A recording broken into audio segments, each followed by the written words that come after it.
بسم اللہ الرحمن الرحیم۔ حضرت عبداللہ ابن عباس رضی اللہ تعالی عنہ بیان کرتے ہیں کہ سب سے پہلے حضرت خدیجہ رضی اللہ تعالی عنہا کے بعد جس شخص نے حضور نبی کریم صلی اللہ علیہ وآلہ وسلم کے ساتھ نماز ادا کی وہ حضرت علی رضی اللہ تعالی عنہ ہیں، اور ایک دفعہ آپ رضی اللہ تعالی عنہ نے فرمایا کہ حضرت خدیجہ رضی اللہ تعالی عنہا کے بعد سب سے پہلے جو شخص اسلام لایا وہ حضرت علی رضی اللہ تعالی عنہ ہیں۔ حضرت عمران رضی اللہ تعالی عنہ ایک طویل روایت میں بیان کرتے ہیں کہ حضور نبی کریم صلی اللہ علیہ وآلہ وسلم نے فرمایا، بے شک علی مجھ سے ہے اور میں علی سے ہوں، اور میرے بعد وہ ہر مسلمان کا ولی ہے۔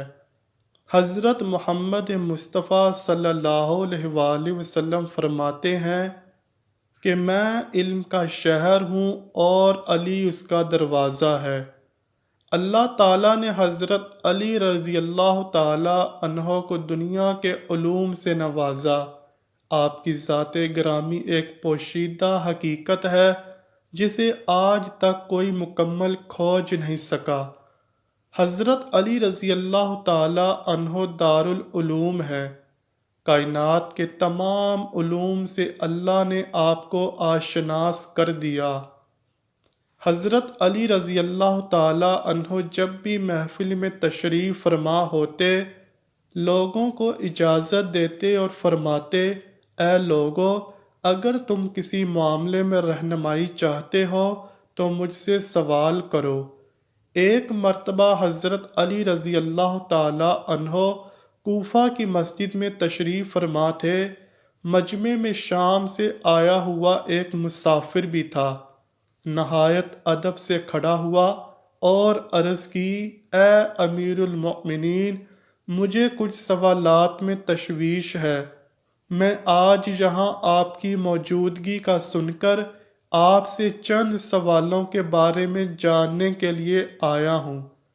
میں آپ سے ان کے متعلق درست معلومات چاہتا ہوں۔ آپ نے جواب دیا، اگر تم سوالات پوچھنا چاہتے ہو تو پوچھو، اگر ضد بازی یا بحث کا ارادہ رکھتے ہو تو محفل کے آداب کو دیکھو اور خاموشی سے بیٹھ جاؤ۔ یہ مکالمہ سن کر ہجوم میں لوگ بھی آپ کی جانب متوجہ ہوئے۔ اس شخص نے حضرت علی رضی اللہ تعالی عنہ سے سوالات کا آغاز کیا اور کہا، اے امیر المؤمنین، مجھے یہ بتائیں کہ تخلیق کائنات میں اللہ نے سب سے پہلے کس کو تخلیق کیا؟ آپ نے فرمایا، اللہ نے سب سے پہلے نور کو پیدا کیا۔ اس نے سوال کیا، اللہ نے زمین اور پہاڑوں کو کس چیز سے بنایا؟ آپ رضی اللہ تعالی عنہ نے فرمایا، اللہ تعالیٰ نے آسمانوں کو پانی کے بخارات سے، زمین کو پانی کی جھاگ اور پہاڑوں کو پانی کی موجوں سے بنایا۔ پھر اس نے سوال کیا، مکہ کو ام القریٰ کیوں کہا جاتا ہے؟ آپ نے جواب دیا، ام القریٰ کے معنی ہر ترتیب کی ماں، کیونکہ زمین کی ہر چیز اس کے نیچے سے بچھائی گئی، اسی لیے عرب کے شہر مکہ جہاں بیت اللہ شریف ہے اسے ام القریٰ کہا جاتا ہے۔ اس آدمی نے اگلا سوال کیا، زمین کے اوپر کے آسمان کو کس چیز سے پیدا کیا گیا؟ آپ نے جواب دیا، رکی ہوئی فوج سے۔ پھر اس نے عرض کی، اے امیر المؤمنین، سورج اور چاند کا طول و عرض کتنا ہے؟ آپ نے جواب دیا، 900 فرسخ ضرب 900 فرسخ۔ دوستو، فرسخ فارسی زبان کا لفظ ہے۔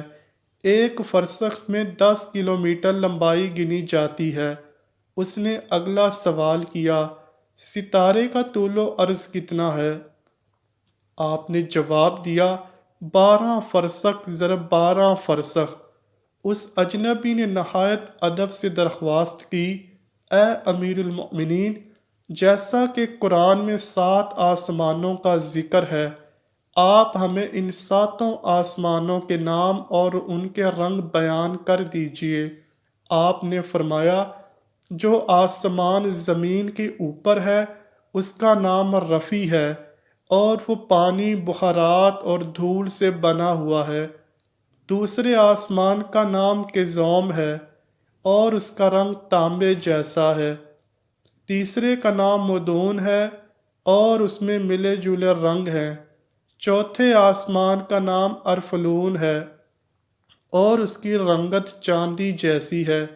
پانچویں آسمان کا نام حیون ہے، اور اس کی رنگت سونے جیسی ہے۔ چھٹے آسمان کا نام عروس ہے، اور وہ سبز یاقوت کا بنا ہوا ہے۔ ساتویں آسمان کا نام اجمع ہے، اور یہ سفید موتیوں سے بنا ہوا ہے۔ اس آدمی نے اگلا سوال کیا، اے علی رضی اللہ تعالیٰ عنہ، آپ مجھے یہ بتائیں، بیل وہ واحد جانور ہے جس نے کبھی آسمان کی طرف اپنا سر نہیں اٹھایا، ایسا کیوں ہے؟ آپ نے جواب دیا، جب سے قوم بنی اسرائیل نے گوسالہ کی پوجا کی تھی، تب سے بیل شرم کے مارے آسمان کی طرف سر نہیں اٹھاتا۔ گوسالہ ایک سنہری رنگ کا پتھر یا بچڑا تھا جسے موسیٰ علیہ السلام کے دور میں سامری جادوگر نے اپنی جادوئی مہارت سے بولنے اور حرکت کرنے کی طاقت دی، اور موسیٰ علیہ السلام کی غیر موجودگی میں بنی اسرائیل سے اس بچڑے کی پوجا کروائی تھی۔ مجمع میں موجود تمام لوگ حضرت علی رضی اللہ تعالی عنہ کی حاضر جوابی اور علمی قابلیت سے بے حد متاثر ہو رہے تھے۔ شام سے آئے ہوئے مسافر نے اگلا سوال پوچھا، اے امیر المؤمنین، وہ کون سے نبی تھے جنہوں نے ایک ہی وقت میں 2 بہنوں سے شادی کی؟ آپ فرمانے لگے، وہ یعقوب بن اسحاق علیہ السلام تھے۔ انہوں نے ایک ہی دن ایک ہی وقت میں 2 سگی بہنوں ہبہ اور راحیل سے نکاح کیا تھا، لیکن اس کے بعد اللہ نے بیک وقت 2 بہنوں سے نکاح کو اسلام میں حرام قرار دے دیا۔ اس آدمی نے اگلا سوال پوچھا، مد و جزر کیا چیز ہے؟ آپ نے جواب دیا، اللہ تعالیٰ نے سمندروں پر ایک فرشتہ مقرر کر رکھا ہے، جب وہ سمندر کے پانی میں اپنا پاؤں رکھتا ہے تو مد پیدا ہوتا ہے، اور جب نکالتا ہے تو جزر پیدا ہوتا ہے۔ مد و جزر سمندر کے پانی کو خود بخود بلند ہونے اور کم ہونے کے عمل کو کہتے ہیں۔ اس آدمی نے اگلا سوال کیا، یہ بتائیں کہ جنات کا باپ کون ہے، اور اللہ نے جنات کی طرف کس نبی کو مبعوث کیا تھا؟ حضرت علی رضی اللہ تعالی عنہ نے فرمایا، جنات کے جد اعلیٰ کا نام شمان ہے، اور اسے اللہ نے آگ کے شعلے سے پیدا کیا تھا، اور اللہ نے جنات کی طرف ایک نبی کو مبعوث فرمایا تھا جن کا اسم گرامی یوسف تھا، جنہوں نے جنات کو اللہ پاک کی عبادت کی دعوت دی، لیکن انہوں نے اسی نبی کو قتل کر دیا۔ اس شخص نے دوبارہ دریافت کیا، ابلیس کا آسمانوں میں کیا نام تھا؟ حضرت علی رضی اللہ تعالی عنہ نے جواب دیا، حارث۔ پھر اس نے پوچھا کہ آدم علیہ السلام کا نام آدم کیوں رکھا گیا، اور انہوں نے کتنی عمر پائی؟ آپ نے فرمایا، کیونکہ وہ عدیم ارض یعنی نایاب زمین کی کھال سے بنائے گئے تھے، اسی لیے ان کا نام آدم رکھا، اور انہوں نے 900 سال عمر پائی۔ اس نے سوال کیا، میراث میں مرد کے 2 جبکہ عورت کا 1 حصہ رکھا گیا ہے، جبکہ اسلام تو مساوات کا حکم دیتا ہے۔ آپ فرمانے لگے، جنت میں حضرت حوا علیہ السلام نے جو خوشہ اٹھایا تھا اس پر گندم کے 3 دانے تھے، انہوں نے خود ایک رکھا جبکہ آدم علیہ السلام کو 2 دیے۔ چونکہ وہ ہمارے جد ہیں اسی لیے اسی نسبت سے وراثت میں مرد کے 2 اور عورت کا 1 حصہ مقرر ہوا۔ اس نے پوچھا، مختوم کون سے نبی پیدا ہوئے تھے؟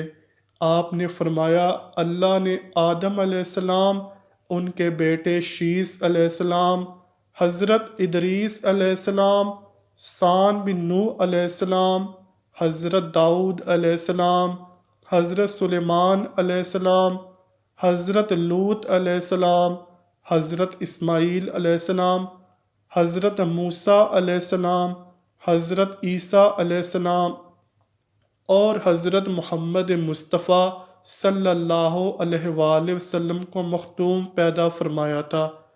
اس شخص نے دریافت کیا، روئے زمین پر شیر سب سے پہلے کس نبی نے عرض کیے؟ آپ نے جواب دیا، حضرت آدم علیہ السلام نے۔ جب حضرت آدم علیہ السلام زمین پر اتارے گئے اور انہوں نے ہر طرف زمین کی خاک اور وسعت اور ہوا کو دیکھا، اور پھر جب شیطان کے وسوسوں کی وجہ سے قابیل نے حابیل کو قتل کیا تو آدم علیہ السلام نے شدید غم میں یہ اشعار کہے جن کا ترجمہ ہے، اور ان کے رہنے والے بدل گئے اور زمین کا چہرہ خراب اور گرد آلود ہو چکا ہے، رنگ و ذائقہ رکھنے والی چیز بدل گئی اور خوبصورت چہرے کی بشاشت مانند پڑ گئی۔ میں اپنے طول و حیات کو باعث غم سمجھتا ہوں، اور کیا زندگی کے خاتمے کی وجہ سے مجھے چین مل سکے گا؟ میں آنسو آخر کیوں نہ بہاؤں، کیونکہ حابیل قبر میں دفن ہو چکا اور قابیل نے اپنے بھائی کو قتل کر دیا۔ ہائے غم و حسرت، سانولا سلونا بیٹا گم ہو گیا۔ یہ بات سن کر سبھی حاضرین خاموش ہو گئے۔ پھر وہ شام کا شخص گویا ہوا، اے امیر المؤمنین، حضرت آدم علیہ السلام جنت سے نکالے جانے کے غم میں کتنا عرصہ روتے رہے؟ آپ نے فرمایا، آپ 100 سال تک روتے رہے۔ شامی نے سوال کیا، کفر کی ابتدا کس نے کی اور پہلا کفر کس نے کیا؟ آپ نے جواب دیا، کفر کی ابتدا ابلیس سے ہوئی اور وہی کائنات کا پہلا کافر ہے۔ پھر اس نے آخری سوال پوچھا، حضرت نوح علیہ السلام کا اصل نام کیا تھا اور ان کی کشتی کا طول و عرض کیا تھا؟ آپ نے جواب دیا، نوح علیہ السلام کا اصل نام سکن تھا۔ انہیں نوح علیہ السلام کہنے کا سبب یہ تھا کہ انہوں نے 950 برس تک قوم پر نوحہ کیا تھا۔ ان کی کشتی کا طول 800 ہاتھ اور عرض 500 ہاتھ اور سطح زمین سے اس کی بلندی 80 ہاتھ تھی۔ دوستو، یہ تھے حضرت علی رضی اللہ تعالی عنہ سے چند عجیب و غریب سوالات اور ان کے جوابات۔ اللہ پاک سے دعا ہے کہ وہ ہمیں نبی کریم صلی اللہ علیہ وآلہ وسلم اور ان کی اہل بیت کا سچا اور پکا غلام بنائے، آمین یا رب العالمین۔ امید کرتا ہوں کہ آپ کو ویڈیو ضرور پسند آئی ہوگی۔ اگر ویڈیو پسند آئی ہے تو ویڈیو کو لائک کیجیے، شیئر کیجیے اور چینل کو لازمی سبسکرائب کیجیے۔ ملتے ہیں اگلی ویڈیو میں، تب تک کے لیے اللہ حافظ۔